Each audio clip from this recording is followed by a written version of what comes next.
We, as an urban society, are losing our relationship with the land and the farming knowledge of our foremothers and forefathers as urbanisation continues.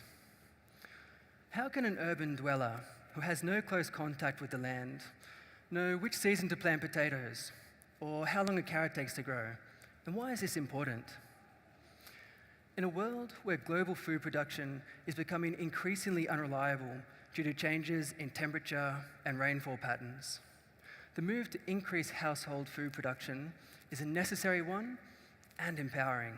The UN estimates that by 2050, 2/3 of the entire human population will be living in cities. Imagine what we could do if we could stabilize food security requirements for urban populations and inspire a shift in cultural practices, a return to the land without moving from our urban homes. Well, guess what? We can do that, and we can start today. How? Sack gardening. Fantastic, I hear you say. I came all this way to see a TED Talk, and it's just another guy with long hair who forgot his speech talking about gardening. Well, don't be too disappointed. This is cool. Sack gardening was invented by the brilliant French engineer Pepe and was first implemented by the French NGO Solidarité Internationale. Sack gardens are cheap, they're easy to make, and they require no maintenance. In fact, they're so easy to make, we're going to make one right now so that you too can become sack gardeners. What do you need to make a sack garden? First of all, you'll need a sack. You'll need some rocks and your growing medium. We've also asked Miss Gertrude to help us today. You'll be hearing a little bit more about her story later.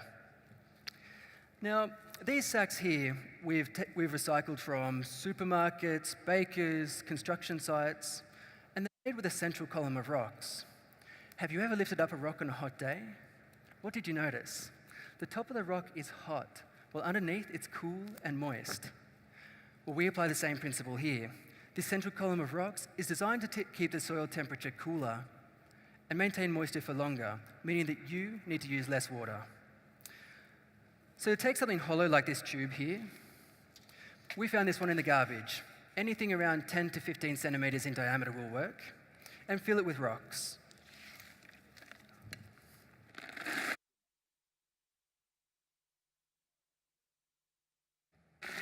Small, large, it doesn't really matter, so long as the water can penetrate to the soil below.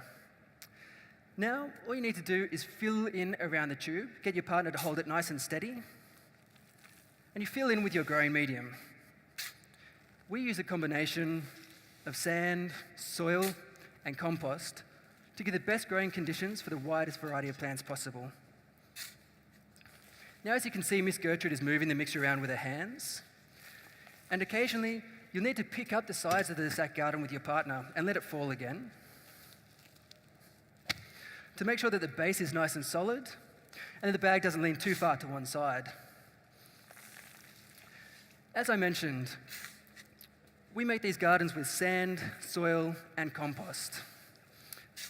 We use about 30% compost, though it's important to note that if you don't have the exact same consistency as we do, it doesn't matter.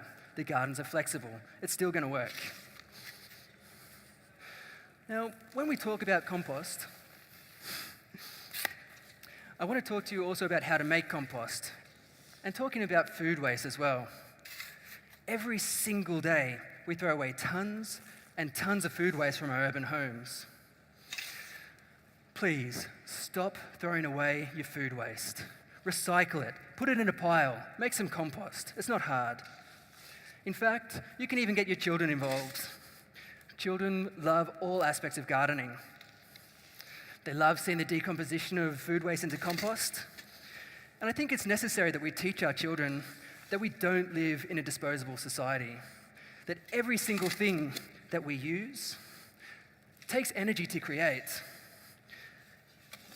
And with food waste, we can use this energy to create more food. It's brilliant.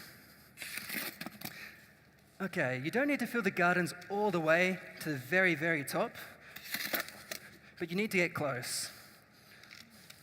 And when the garden's just about finished, roll down the sides a few inches just like this. Pull out the tube, and congratulations, you have your first sack garden. Thank you, Miss Gertrude.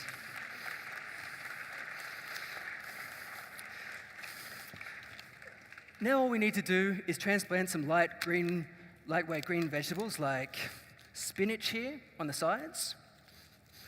We can plant some lettuce on this side.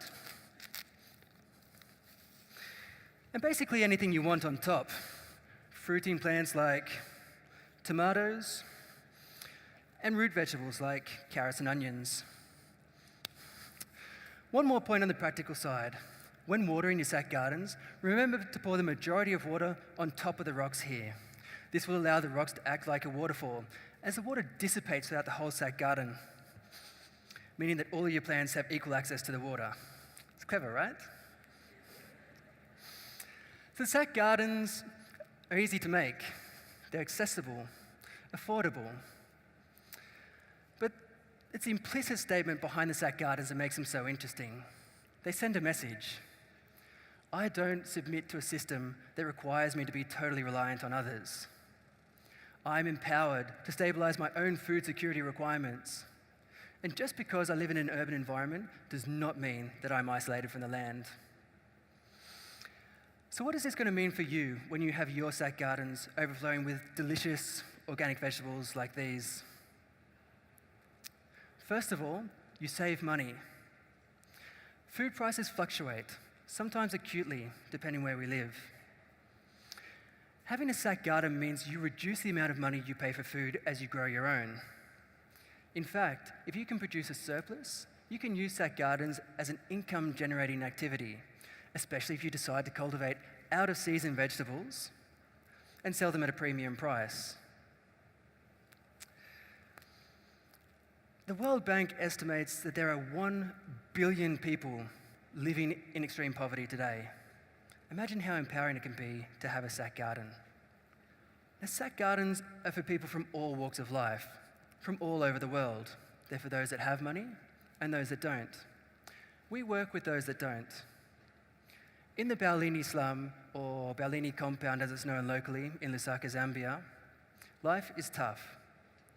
No access to fresh drinking water, infrequent or just no access to electricity, low levels of education, but high levels of unemployment and HIV/AIDS. Imagine being a woman in this environment and a mother like Gertrude.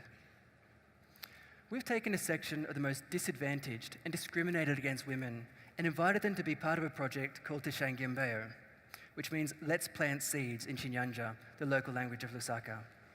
Each woman will be given the materials to make 5 sack gardens, and they will attend a course to learn not just about organic gardening skills, but practical life skills as well, such as how to plan a household budget, how to work together to share information, and how to form a cooperative to sell their vegetables.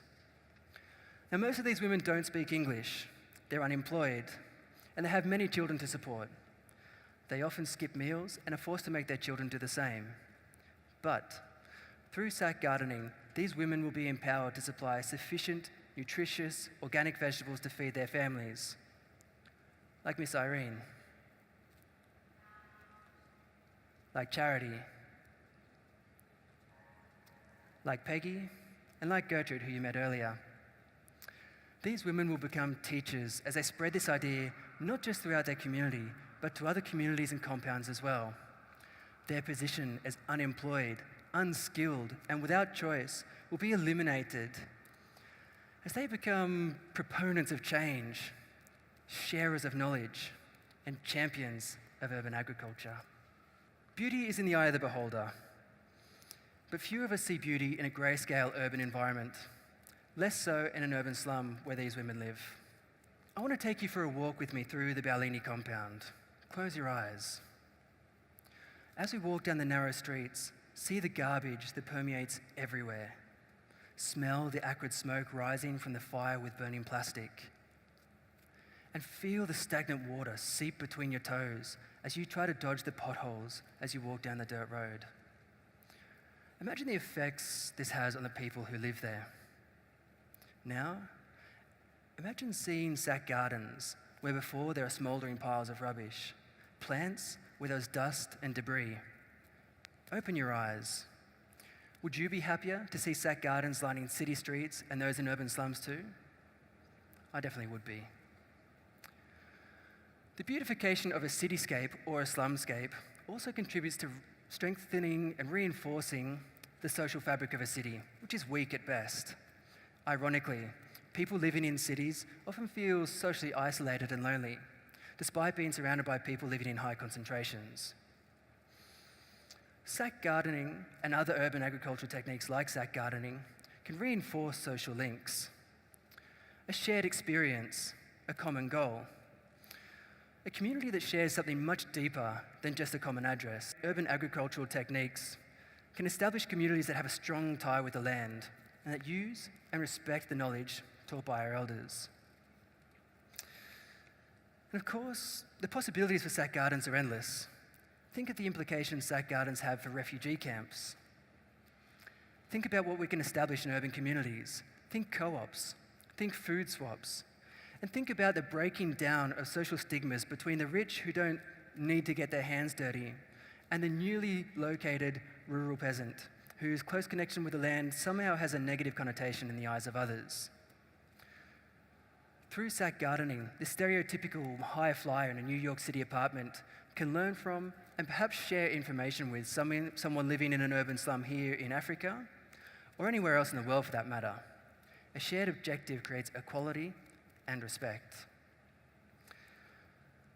Together we will greatly reduce our environmental impact through sack gardening. But what am I talking about specifically? I'm talking about the unnecessary transportation of food for vast distances, resulting in a massive burning of carbon and release of greenhouse gases into the atmosphere. I'm speaking about the use of fossil fuel-intensive fuels that we use to make the majority of our food today. I'm talking about the clearing of huge swaths of rainforest to make way for monocrops on an industrial scale. And I'm talking about a planet that cannot continue to produce the amount of food it does in the way it does today. Sack gardens are extremely space efficient.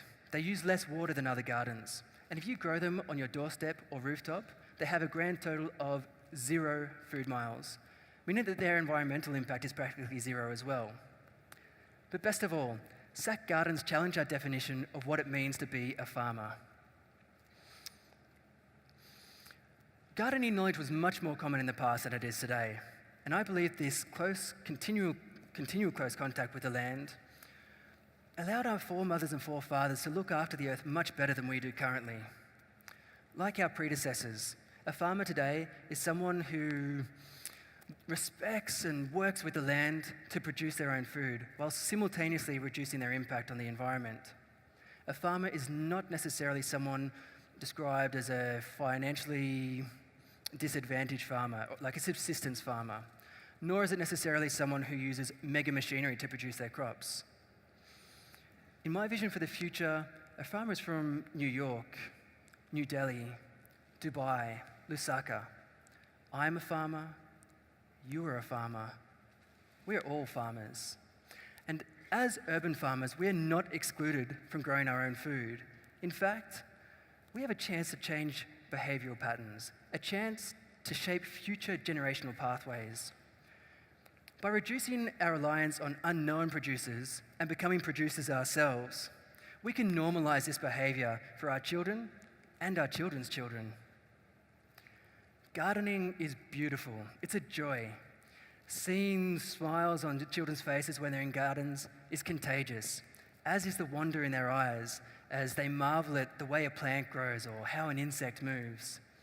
Gardening is a gift, and I highly recommend you try it. Have you ever seen a stressed out gardener? Me neither. Now, we need to use the leverage of urban agricultural techniques like sack gardening to shift the paradigm of food reliance, to ensure that all of us have a strong, unbreakable tie with the land, whether we live in rural areas or in cities. Now, I want to leave you with a story retold by French humanist Pierre Rabhi. One day in the forest, a huge wildfire broke out, consuming everything in its path. Terrified, the animals fled and turned to watch the disaster aghast. Only the tiny hummingbird was busy, flying from the stream, collecting droplets of water, flying to the fire, and back to the stream again. The armadillo chanced to look up and said, "Are you crazy?" "No," replied the hummingbird. "I'm just doing my bit." I understand that we're faced with the seemingly insurmountable problems of global warming and greenhouse gas emissions. The problems can seem so overwhelming that we just don't know where to start. Well, I have some advice for you. Listen to the funny-looking man with long hair. Start with something you can do. Start a sack garden, and just like the hummingbird, you too can do your bit. Thank you.